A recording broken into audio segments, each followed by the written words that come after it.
just maybe 3 weeks ago. Oh.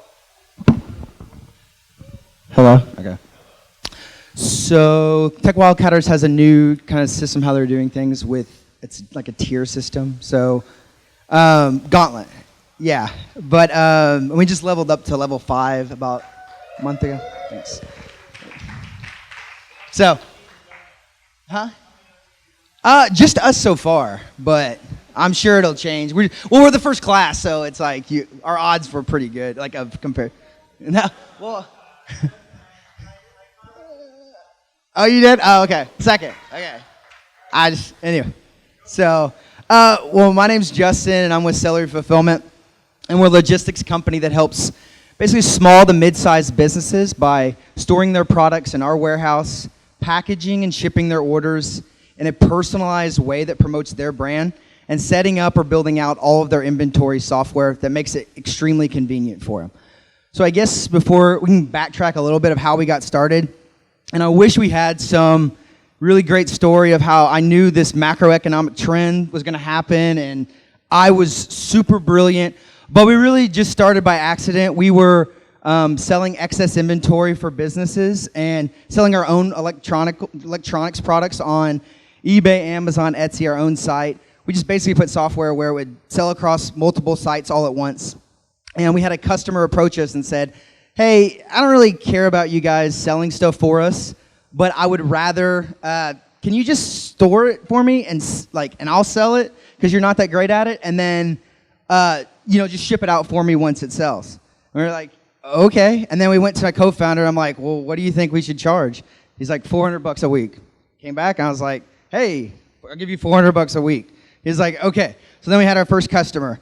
And then we thought, well, maybe other people want this, because at one time we were actually looking for a fulfillment service, and it was so complex. They actually have like calculators on the site so you can figure out your margins. It's insane. The pricing's so difficult, and it take forever to get back to you with pricing quotes. So anyway, we just went on Craigslist and put out a bunch of ads with no business name, no business website, and by the first month we had about $3,000 in revenue, which we thought was awesome. We were like, oh, this is awesome. This is awesome. We're like extra money. And then that's how we started the business, and we've kind of been growing ever since then. So a big part of why we grow is that we're in a huge market. So in 2015, over $4.9 trillion was spent in the US retail market, but only 7.3% of that was actually done online. So we're in a huge market with lots of room to grow. So the big problems in our market that we face is personalization, that there's actually brands out there that make you pay them just to take their logo off of your box, which is kind of crazy if you're building a brand. Second is cost. There just really isn't a cost structure set up to accommodate smaller to mid-sized businesses, which is why we had such a difficult time getting price quotes back for people, because they just didn't have anything set up in place for us. And third is monthly minimums. If you're a startup getting started, typically your sales are close to 1 or 0 because you're getting started. So a fulfillment service is a difficult option, and you're really going to have to be, it's going to be difficult to find one. So because we're in such a big market, and because we solve really big problems within this market, we've been able to have month-over-month growth since we started the company just a little over 2 years ago. And yeah, thanks. So it just, so we've had traction, and a lot of the traction comes from, we've grown completely organically. We had no market. We went to Tech Wildcatters. We were like, what's your marketing plan? We were like, we don't have one. We haven't done anything. We just have grown from happy customer referrals, a lot of Craigslist ads, which can be sketchy sometimes, and then and a lot of just Google search. And so just as kind of a case study, just to give you an idea of what we kind of do. Smaller customer, 275 orders a month. And again, we're lower on costs just because there's not a pricing structure set up to accommodate them. Honestly, the other competitors have just kind of turned them away. We're actually their third option, which is, I guess, not really bragging. They selected us just because nobody else would take them. And so, yeah, exactly. And so our two biggest plays where we think that we really add the most value is one in the inventory management side, where if your team of 5 to 10 people already have an inventory software that you like, we can just plug that in with software that we're already using. which you're not going to get at other places. You're not going to go to Amazon and say, you know what, you guys did a good job, but can we just go ahead and take our inventory away and like have that software and take it with us? It's just not going to happen. And also, if you wanted to build out your own inventory software, we can custom build it for you, or we can build it on top of other platforms just to make it easier. And really our biggest play is just our brand value that we add. And you can pick the type of box you want, but if you were starting an e-commerce business, you know, and you see these Dollar Shave Clubs and all these businesses that were recently in e-commerce businesses, Jet, which they're more of a marketplace, but that have sold recently. But their biggest thing if you're an e-commerce company is your brand value. That's really the one thing you have that can really separate you. And so which box would you rather have? Don't you? All right. That was good.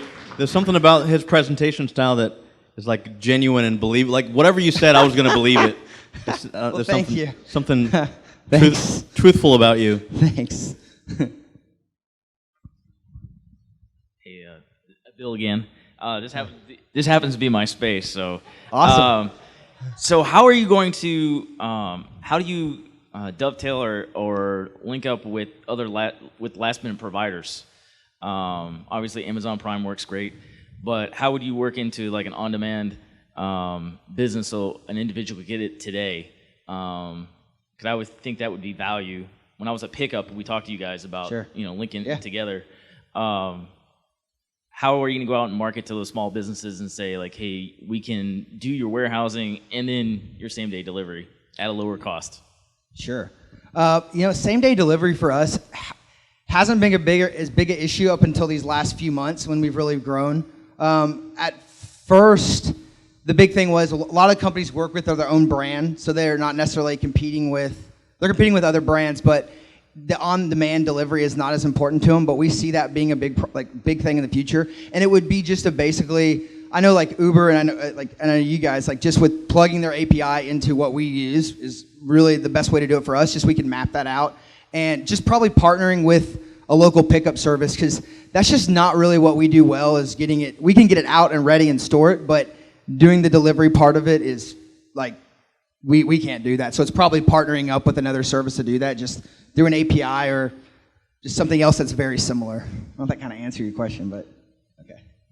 Okay, so somebody that does e-commerce for a living, how do you manage the shipping cost for, let's say, 1,000 to 3,000 orders a month compared to other people?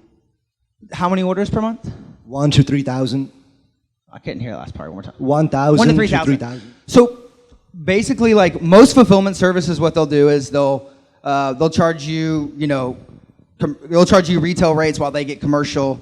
So, and they'll a lot of times, which we have DHL e-commerce and USPS, which if anything within, like basically it's under 4 pounds and goes, or it's over 4 pounds and goes in this region, it always goes USPS.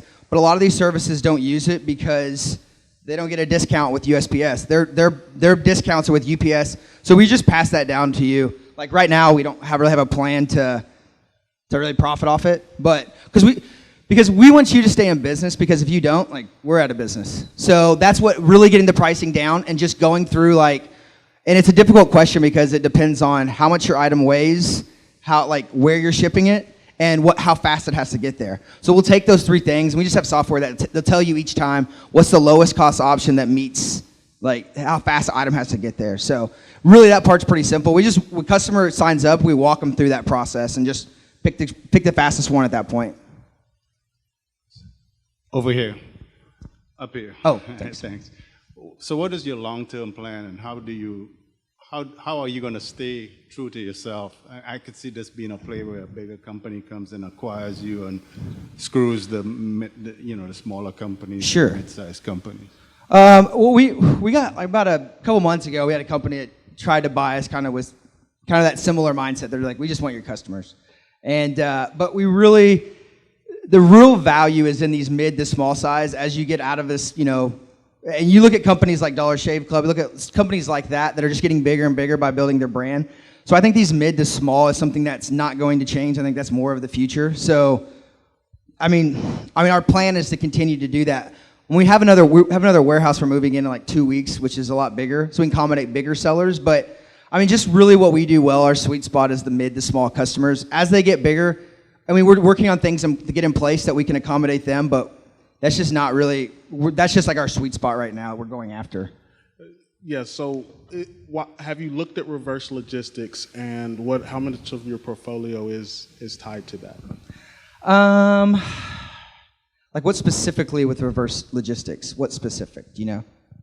I just figure with your size, that'd probably be more bang for buck, but bigger margins, so I just... Not a lot right now, but as we raise money, that's more and more what we're getting into. We're trying to, just to increase our margins just a little bit, but I mean, right now it's just these mid-size warehousing, shipping out. And we do other stuff with like FBA. We're like in the process of becoming an FBA warehouse. So there's things that we do as well that are outside of the fulfillment process, but that's the main thing right now. Right here. Hey, we have 3 teams here, and the hockey stick in May. Can you tell us what happened? I'd like them to hear what happened. Well, we had a customer. 4 teams. Sure. We had a customer for another customer, which happened to be Tony Romo's wife. So then we got Martellus Bennett, who's an old cowboy, and we just went from there.